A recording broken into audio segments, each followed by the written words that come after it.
Hello there. Um, my name is Anika Conrad, and today I'm gonna talk about fear and I'm gonna talk about love.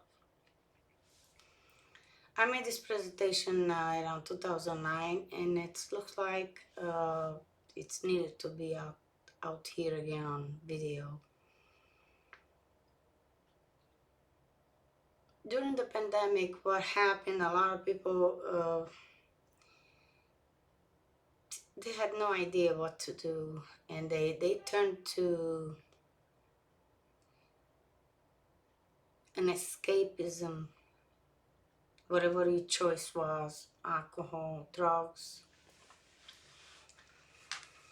And I realized I just met somebody a few days ago, and I was like so sorry for her that some people have no idea what exactly that means. What is fear? Well, fear for me is it's in an imaginary world that we create. It doesn't actually exist. And and how fear separates us from love. Trying to do like 3 videos in here. Let's see, one with my phone, one on my computer. I tried to go on live on Facebook, but I have no idea how to create that. Anyway, let's focus on what I'm trying to get to the point how important it is that how actually fear functions. Because when you're not in the right state of mind and suddenly you have this impulsion, it could be anything, especially in Las Vegas. In Las Vegas, it's very neurotic. I mean, everything you see, you want to try it on. I remember back in 1996, I come here, I saw the tables, the gambling. I was like, oh my God, ka-ching, millions, anything I wanted. Until you realize you never actually win. The house always wins. Well, you may have luck here and there once in a blue moon, but somebody who's not in the right state of mind could never know how to handle money at all. And that happened even some with my family members. They got so much money, they didn't know what to do, and they blew it all in like a year. So what's important that when you create this world of fear, you living in this world of fear, and suddenly a lot of things start piling up, your bills, everything, your debts, your 10,000 or whatever it is, automatically it will become with worries. And worry is such an enormous world. Uh, that like when you worry about you can't pay your bills and you keep operating with this thought, automatically you become angry. And when you become angry, so here I am, which is I'm not real, right? Because fear, it's an imaginary world. And I made this illusion in my mind, worrying about being angry and anything and everything. And it becomes so real into my life. Then it even comes to a remorse. Like, oh my God, how I'm gonna do this, And then you have this, and then you start feeling very remorse and self-pity, and how I'm gonna pay my bills, how I'm gonna take care of this, you know. And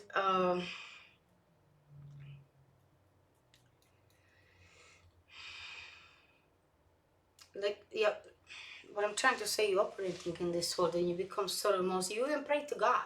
You even pray to God, oh my God, nobody here is gonna save me or help me. I have to get out. It's like the first person you see, you want to fall in love because you think he's gonna bail you out, and then try to join some groups. I had the honor to meet Dr. R. Hawkins back in 2009 before he passed away, and I remember the book Letting Go.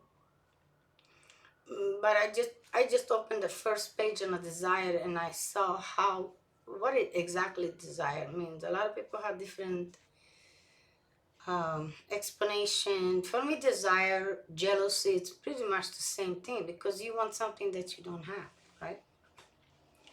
So you think you're jealous about it because it's your desire to become that person, or you know.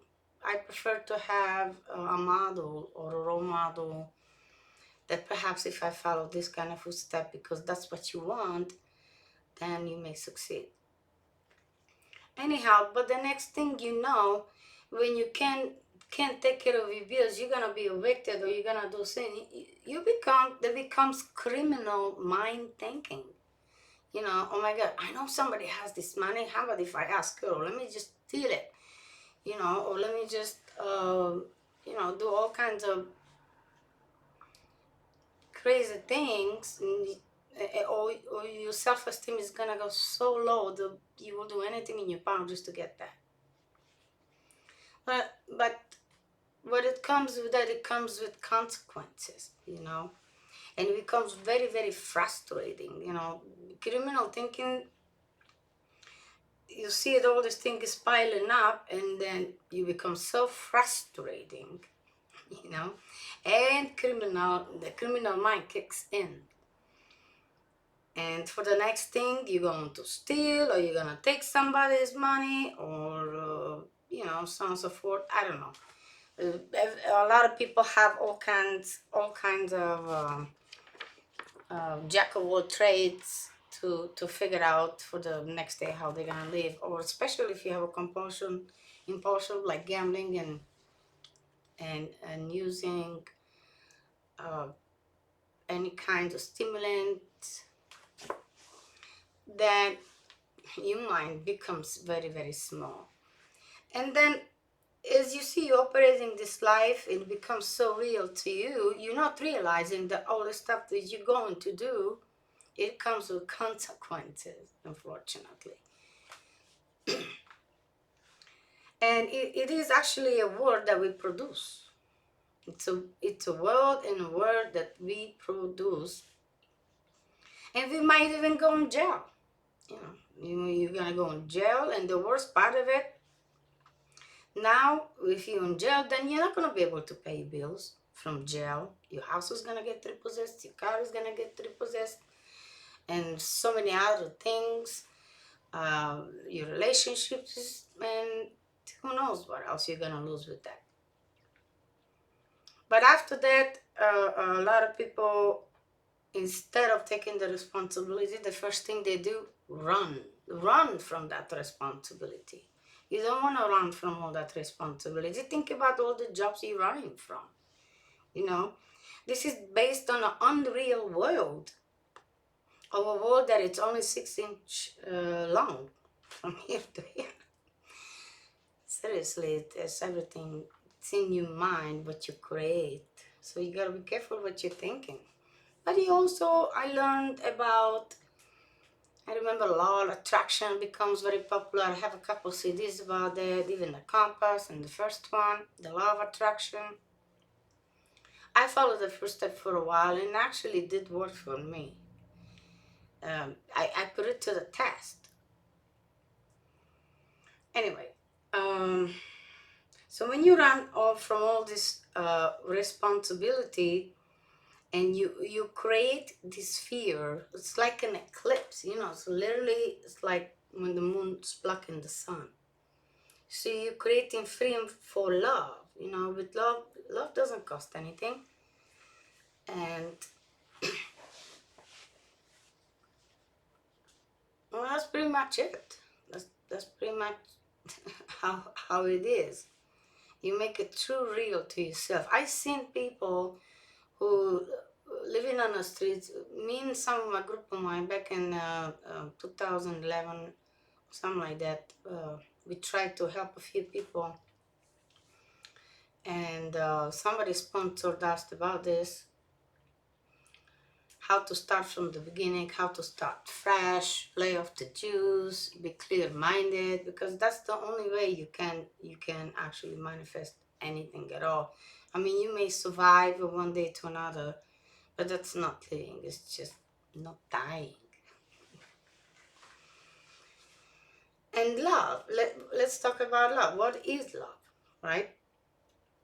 And love is, they have so many words for it, but I made a few of them that was very specific for me. Somebody inspired me back in then 2009. And I've seen people every single day that doing the wrong thing. I mean, except who's not. I mean, I understand if you have the capacity, you're educated and everything else, and you try to help others. But what's happening right now with all these unlimited YouTube videos, which is really, really, really, it's pissing me off, and how some people that truly want, they make money out of your problems, the government and everybody else. If somebody's so rich, you will do it for free, you know. They help you, and when you're done and you help them, I know I paid my dues back. I know the people who helped me, I paid them back. I don't know anybody anything. I don't even have a credit card. You know, I'm trying to be as simple, as clean as possible. I had my share of my mistakes, of course, you know, but if you don't make mistake, how you gonna learn? Anyway, um, and I learned throughout the years that love is patient, and I had so little of it. You know, when you get put down so many times in your life, it's just you lose your confidence, your self-esteem, and everything else. And but I know when you're patient, the finance will come automatically. There was no such thing that it didn't come. You just truly have to believe it in your heart. This is what you want. And I never seen a person who says, oh yeah, I followed all the steps you done and everything else, and I failed. I disagree. That means you missed something. No. Love is patience. Number one, you gotta square it if you want to. The power will come if you're patient. The power will come, and I assure you, all everything else will follow. The second that's what important is that love is kind. You know, it took me years to be kind. How much struggle that I had to go through in 34 countries before I come to the United States. I tried them all, but I learned that love is kind, or kindness.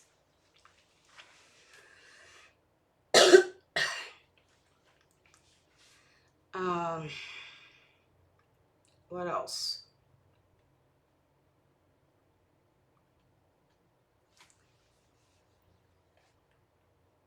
Anyway, so once you learn that, okay, some people said no good deed goes unpunished. Yes, it does. But then you know who's your friend. You will know who's true to you and who's not. No good deed goes unpunished. That's, for me, it's true. But you will know who was righteous and who was righteous not. For me, it's like three kinds of people. We got the intellectual mind, the ideal people. I consider myself very idealistic. Then we have the medium mind people, talk about situation, how was the weather, the football and soccer and everything else. And we also have a small-minded people. The small-minded people, all they do is talk about other people.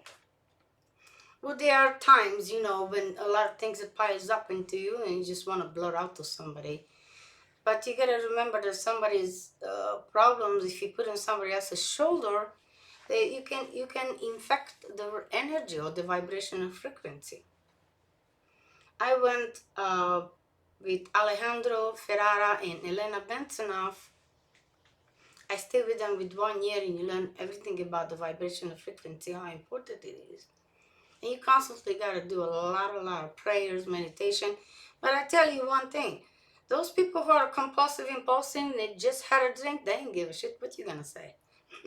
They don't want to hear that. Because you cannot meditate when you have all the stuff in your brain. It's impossible.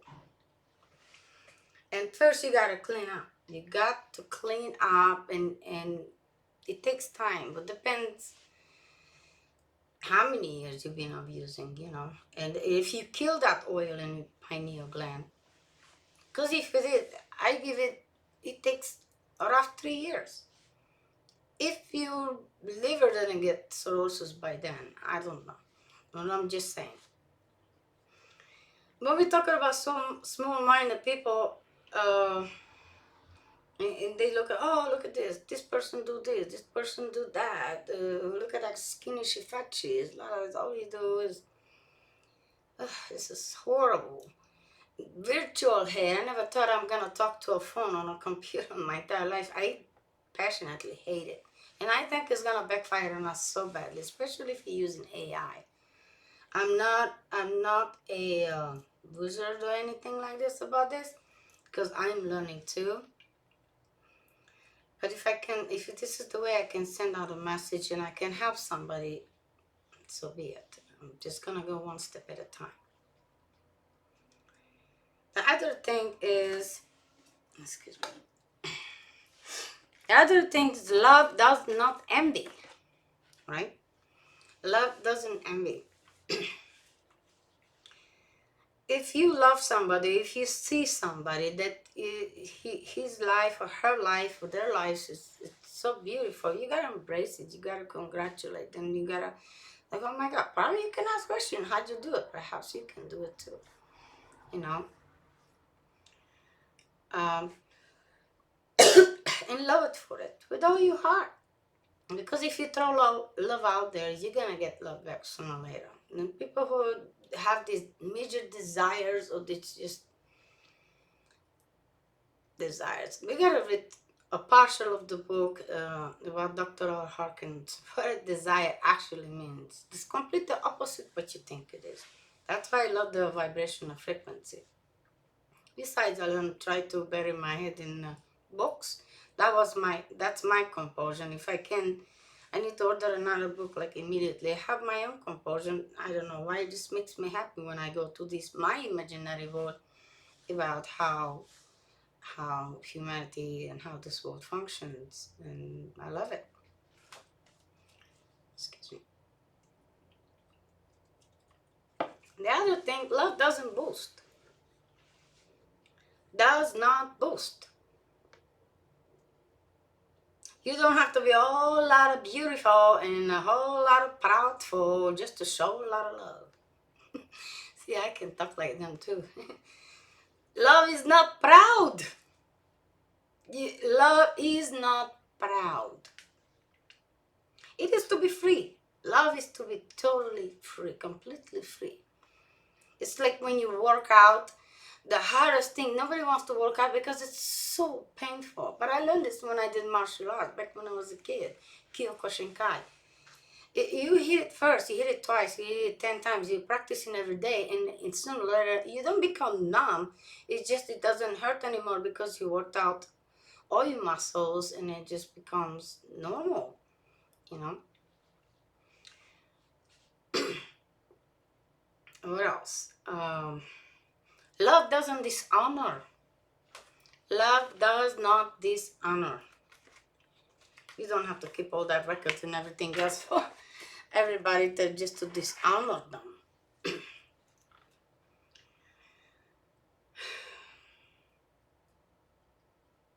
or unfortunately, even somebody in my family, every time she succeeds in something, she's so proud. She's like, you don't have to walk all around, put people down just to make you feel yourself good, right?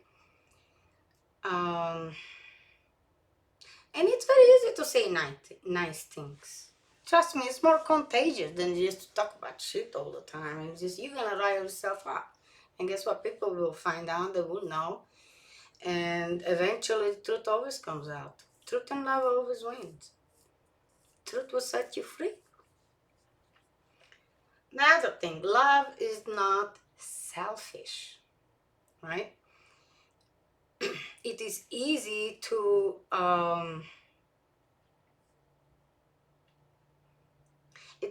get angry, you know. It is. But love is not selfish. Or doesn't keep records. Love doesn't keep records, right? A lot of people keep records for everybody, what they did, how long they did. Everybody has a past, okay? We're supposed to go through all this alienation, and you can't demonize anybody because they have to go through that. Everybody, well, according even to astrology, everybody has to go through that. Like Venus, when it goes underground, like right now, you don't want to get married, you don't want to do stuff like that when Venus is invisible or it's underground, because everything is barren. Harvest, you party this time. You know, you enjoy the harvest. Excuse me. So this is how fear and love it becomes like an eclipse. You know, you have something that it actually blocks you, like the sun from the moon. Yep. So find the light. Find your higher power. Pray every single day to you, whatever you want to pray to. Write it down on a paper, burn it. And the other thing, if you do a lot of cleaning up, you gotta start with yourself. Then you gotta do your surroundings. And truly write down the one thing and this one thing you want. Nothing is impossible. And look at also, I just remembered Robert Williams, and he was so happy. He was so he has such a beautiful talent and everything else, but nobody knew how he feel. A lot of people, they don't know how you truly feel. I mean, you can put a face out there in a mask and everything else. You can be a beautiful woman and ugly in a second. But how do you truly feel? You gotta make sure what makes you feel good. If something doesn't make you feel good, just immediately let it go. It's no harm done. And why in the God's name would you want to suffer? But unfortunately, as I said, some people makes this world, they become so real to them. I see people who living on streets and instead of, get a restaurant or go eat something in a restaurant, they rather go behind the restaurant and eat the steak from there, from trash. And it becomes real to them. So I'm not going to spend $200 for steak. I just get it out of the back in the kitchen when they throw it out, fresh and new. And those will, for some people, when it's completely already become vegetable, so it's brain damage, it's very hard to, yeah, when it's, there are, and so, unfortunately, there are situations when it's actually it's too late. So I don't trust any kind of medication, not even herbs, anything else. I cook from scratch. I like veggies. I like all kinds of food. I know some of them are forbidden. I try not to eat any cockroaches of the sea or, you know, fat stuff or anything like that. But yes, I had my share. When you don't have anything else, you'll eat anything. There's a time like that.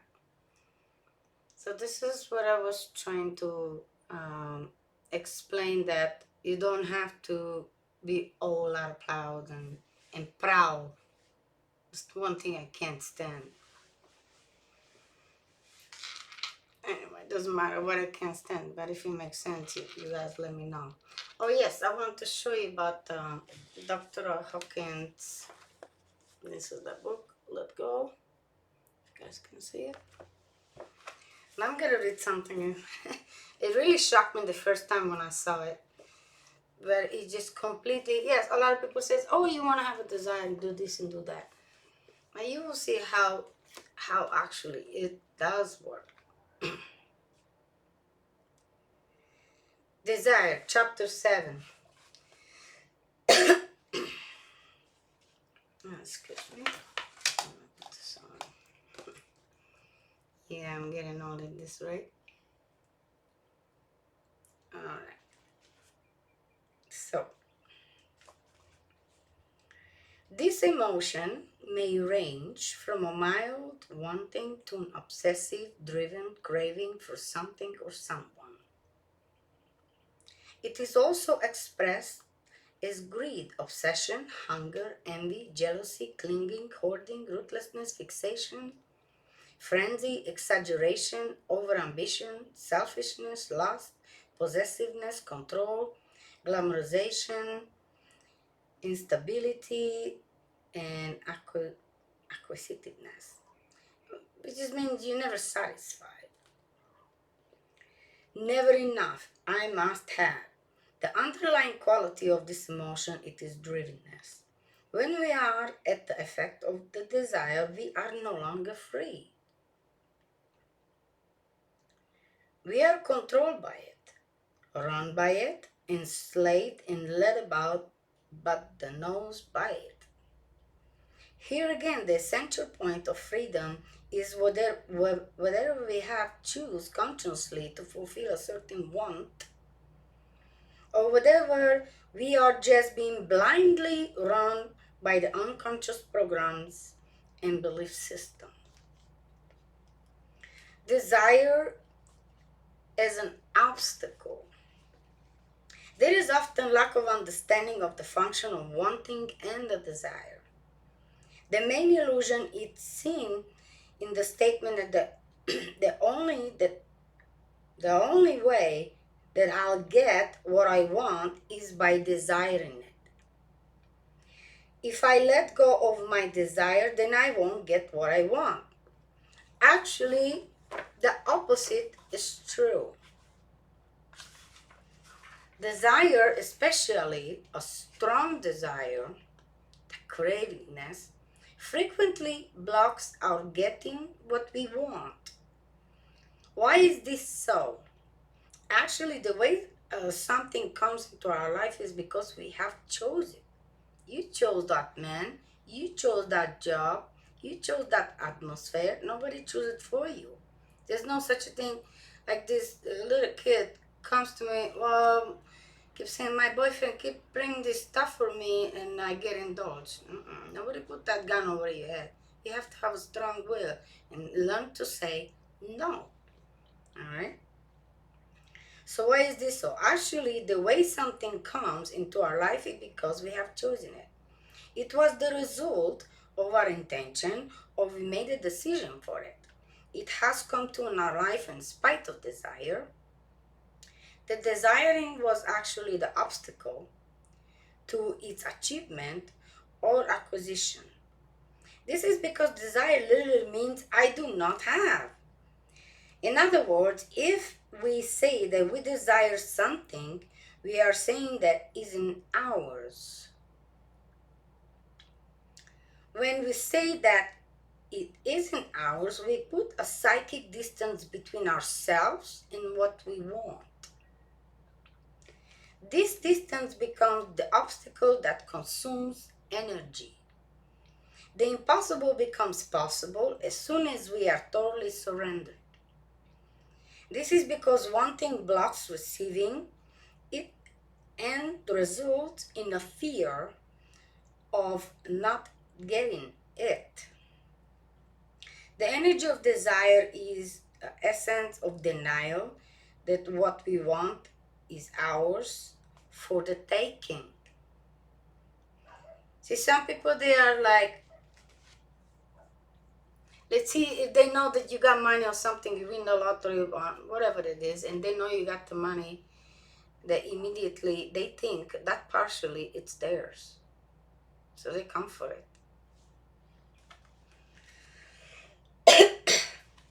This is a different way of looking at achieving goals that the one we are used to uh, from the programming of our world.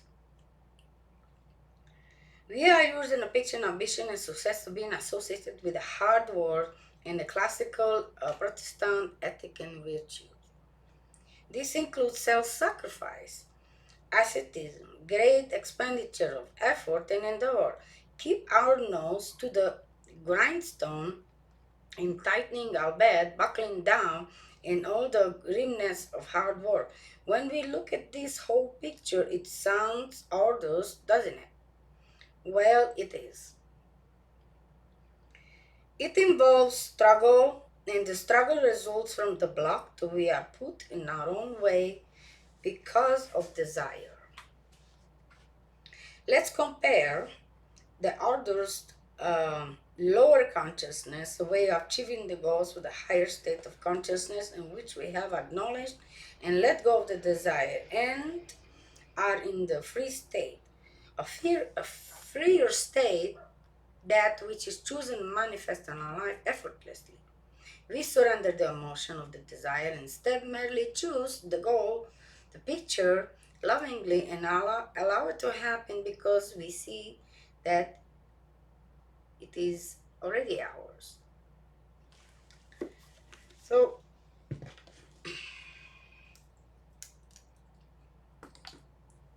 it's not as hard as you think. My problem was that I had too many things, too many options, too many things that I had to work with. And it just, I could never finish anything because I had too many stuff piled up. And then they piled up into a moment that it actually, I had no idea how to get out of it. But then the one thing you can do, it's not about, don't think about a time like what you want to accomplish or how you're going to manifest it. You got to visualize it first, right? And once you visualize it, you kind of think of it. Let's see, I want to go to China. I want to go to China. And I visualize, I already see myself with a lot of people, a lot of bicycles, ooh, all these ants. And I already see myself in there, but then I have to ask myself the question, how I'm going to get this, right? But first, I got to need a passport, which I don't have right now. It's very difficult. I'm struggling even with it too. And yes, it does get frustrating when it just some authority, they don't give a damn, they won't help. Instead of helping you to get that, it just, they give you a hard time. Like if you don't speak Romanian, they won't even allow you to, they hang up on you. They don't, so you do it like just like everybody else. No, it's like have to. I don't know how, because I've been trying it for 19 years. Anyway, maybe I'm just the dumbest girl on earth. A lot of things, after you try so many times and you fail, just maybe it wasn't meant to be. Maybe I'm supposed to be here to help you guys. Anyway, thank you so much for watching, and I hope you enjoyed this. Astrologically, the eclipse is coming on 28. I never watched the eclipse. I did it once and I made a major mistake. It will last for like, it will affect you like pretty much a whole year. The axes and the Rahu Ketu, which is the North, North, and South, is going to change also. And your personality will change. And it's going to last for 8.5 years. And you move on. Everybody has their stages. 22, 44, 66. Depends where are you right now. So thank you so much. And if you're interested in astrology, I can suggest a lot of people. I'm not doing my classes right now because I just started something new. I'm very interested with Ernest Wilhelm, the card divination, cartomancy. I was very fascinated by it, how does it work, and it's not that complicated. If you have a little bit of background on astrology, it makes it a little bit easier. And doesn't matter if you choose a tropical or sidereal. Sidereal means you actually using the actual stars. If you do tropical, you can go based on the equinox and seasons. Astrolada, James Paraha, Johnny Patry, Ernest Wilhelm. Who else we got there? If you like the ancient Babylonian astrology, you can do with Krasya Tassio, Rumen Kalev. There's a lot of so beautiful out there, but don't get confused. If you want super detail, because there's so many Vedic astrology out there, it's unreal. But if you want really detailed, you want to go deep, then I suggest to go Vedic. If you want to know the mythology, how this whole thing started, then you can go ancient Babylonian. Then you can learn all about the secrets of the Dodekatimarian, which is similar to the Vedic. The only thing they don't have they don't explain the horizons and or the horizons and a lot of other stuff that they don't mention. They have padas, which they have. Each section it's split in like 4 decades or 3 decades. Bounds, not decades, bounds, right? And also a good friend of mine, Elena. She also, if you prefer to heal yourself with a neuro art, you can choose my friend Elena. You can email me that and I give you the information. His partner is doing business, like if you're having a hard time to do any kind of business or accomplish, you don't know how to put it all together. They have the connections. You can. It's a lot of groups out here right now that it could help you to move ahead and forward. And I'm sure you guys could make up a deal because you need help. Not everybody can do this all alone. There are things that you actually need to partner up with. Anyway, thank you so much for watching, and if you have any question, just email me or send me a message to my Facebook for now. Thank you so much. Bye.